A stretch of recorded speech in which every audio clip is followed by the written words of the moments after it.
Tu as mal débuté ton année? Tu n'avais pas les bonnes méthodes pour aborder ton étude? Ta session d'examen ne s'est pas très bien passée et tu veux faire une remontada au Q2? Eh ben cette vidéo, elle est faite pour toi.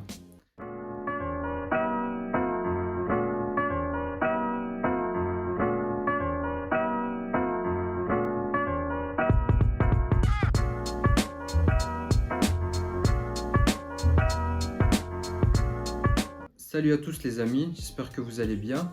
On se retrouve dans une nouvelle vidéo. Donc ici c'est pas un vlog hein, comme les précédentes vidéos que j'ai fait, mais on va plus partir vers une vidéo où je vais partager un peu mon expérience, les choses que j'ai découvertes et qui m'ont servi pendant mes études, ce que moi j'ai fait, ce que je trouvais utile pour pouvoir réussir mes examens, pour pouvoir étudier correctement. Et si tout ça, ça peut vous aider, moi ça me fait plaisir de vous les partager. Donc si on parle vite fait de mon parcours, moi j'ai fait des études de médecine pendant 6 ans à l'université de Liège et maintenant je suis médecin assistant. Donc je suis en train de faire une spécialisation si vous voulez. Et je sais que beaucoup d'étudiants regardent mes vidéos. Donc voilà, je pense que ça pourrait être utile pour tout le monde. Donc ici cette vidéo, ça va pas être comme celle où on donne des astuces pour mieux étudier, mieux s'organiser, etc. Mais je vais essayer de vous mener vers des horizons qui vous permettront d'aborder vos études avec une autre approche. On va commencer cette vidéo en faisant la distinction entre deux concepts, le contenu et le contenant. Donc le contenu, qu'est-ce que c'est? Vous pouvez imaginer ça comme les matières que vous étudiez. Donc ça peut être des définitions, des concepts, des formules, des dates, etc. En médecine plus précisément, nous on devait connaître tout ce qui était physiologie, anatomie, histologie, etc. Et donc tout ça, toutes les choses qu'on doit connaître, acquérir, on va appeler ça contenu. Et puis il y a le contenant, et ça c'est ce qui va accueillir le contenu. Donc le contenant, vous pouvez voir ça comme votre corps, votre esprit, votre mémoire, vos capacités d'apprentissage. Et comme vous pouvez l'imaginer, les notions de contenu et de contenant sont complémentaires. Et comme il est très important d'aborder correctement la matière, ce que vous devez étudier, d'étudier de manière organisée avec les bonnes méthodes, et prendre soin du contenant, donc de votre corps, de votre esprit, de votre mémoire, est tout aussi important. Et donc dans cette vidéo, on va plus se consacrer sur le contenant, donc comment préparer votre corps, votre mémoire, votre esprit, comment travailler sur vos capacités d'apprentissage, etc. Mais aujourd'hui, on va faire simple, on va parler de 3 notions qui pourront vous aider à augmenter votre productivité et à avoir une étude de qualité. Un premier point, c'est de comprendre soi-même et de comprendre en fait que nous sommes tous uniques. Donc chacun d'entre nous a une manière particulière d'assimiler l'information, est plus actif dans certaines périodes de la journée et des méthodes auxquelles on est plus ouvert. Comme vous le savez, certains sont prêts à assimiler des matières complexes tôt le matin, puis d'autres personnes ont les idées plus claires la nuit par exemple.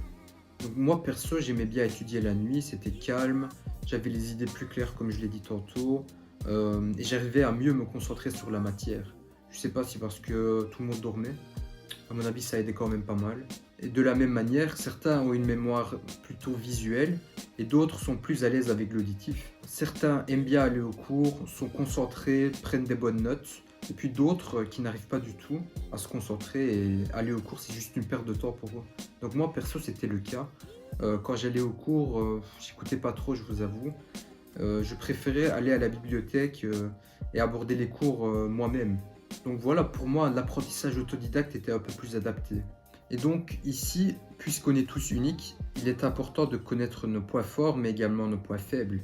Et tout ça, ça va nous aider à voir quelle méthode nous est la plus adaptée pour l'étude. Donc si vous arrivez à étudier 3 heures sans arrêt, tant mieux, continuez comme ça. Mais si par exemple vous devez faire des pauses plus régulièrement, il y a la méthode Pomodoro qui pourrait vous aider.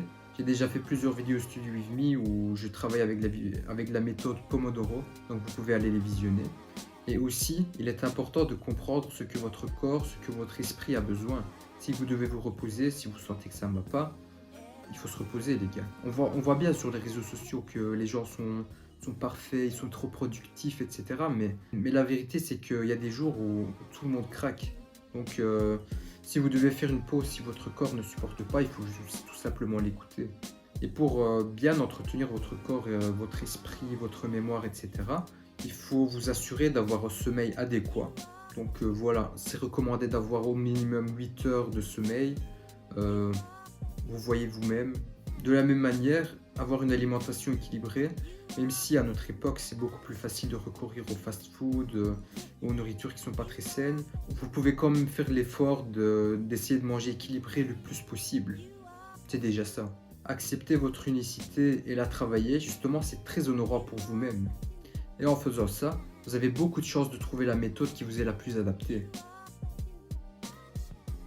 Deuxième point, faire des pauses. Étudier de manière intense pendant de longues périodes, ça peut créer des tensions au niveau mental, au niveau psychologique et au niveau physique aussi. Vous pouvez imaginer votre esprit comme une éponge en fait, qui va continuellement absorber de l'information et votre corps comme une machine qui va travailler sans arrêt. Et à un moment donné, ça va saturer. Et ça va faire en sorte qu'il y aura une barrière à une productivité optimale.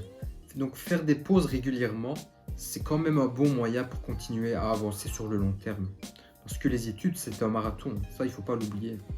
Et ces moments de pause dont la durée sera dépendante de vous, eh ben, ce sont des opportunités justement pour relâcher cette tension un peu. Cette tension, vous pouvez la libérer en laissant votre corps s'exprimer. Donc vous pouvez aller, je sais pas, faire une promenade, faire de l'activité physique, faire des étirements. Tout ça, ça marche bien. Cette tension, vous pouvez également la libérer en laissant votre esprit s'exprimer.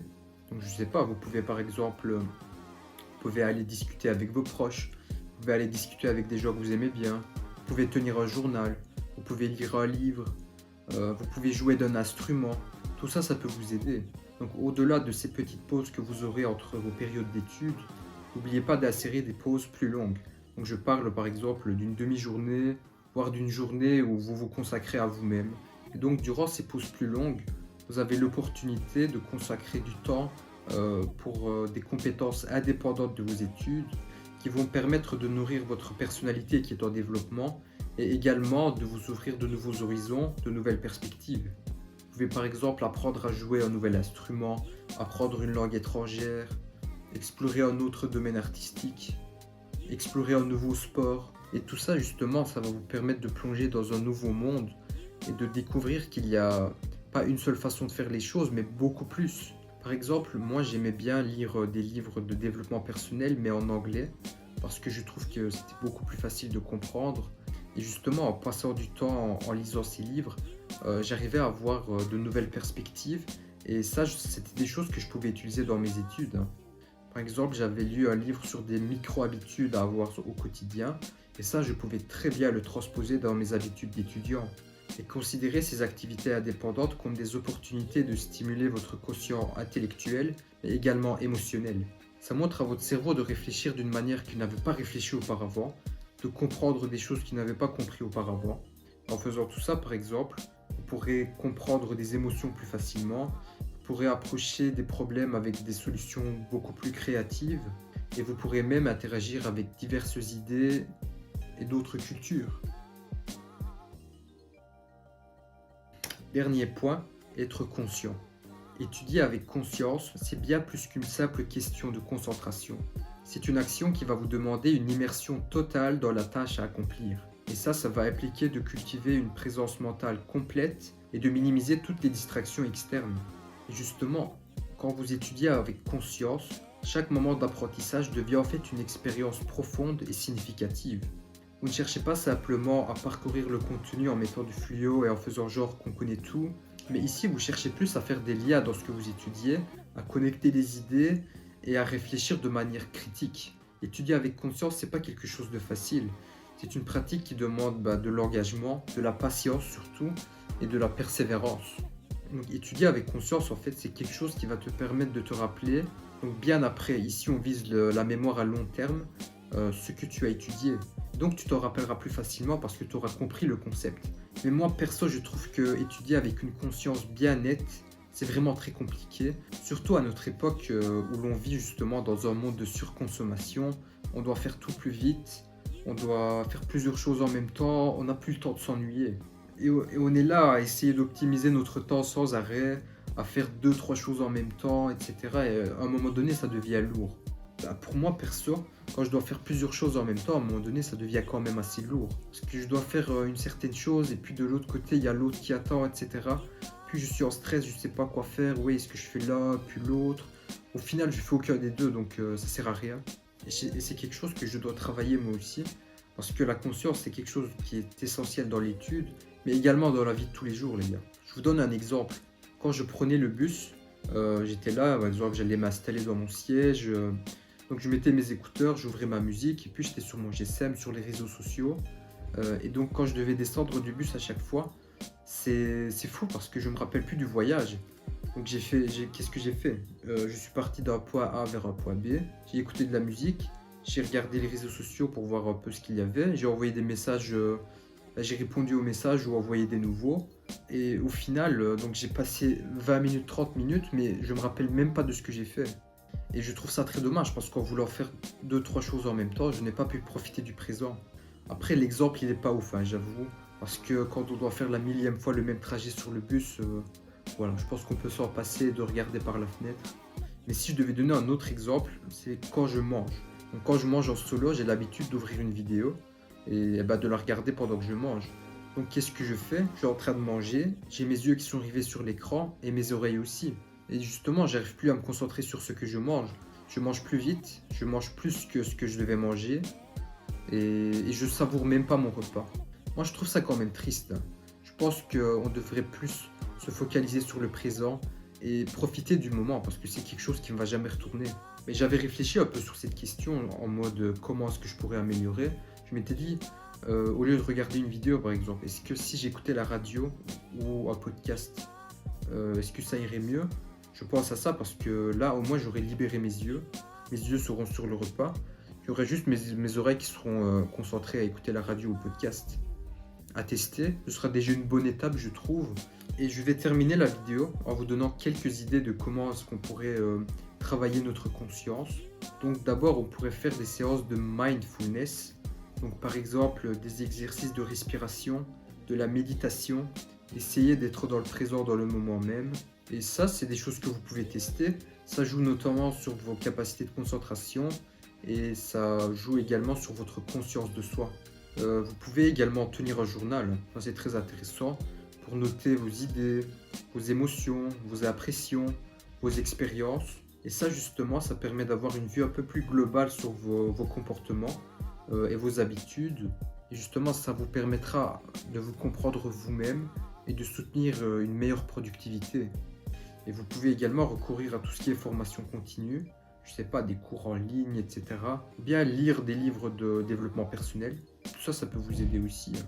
Et ça pourrait également élargir vos horizons, ce qui est également très intéressant.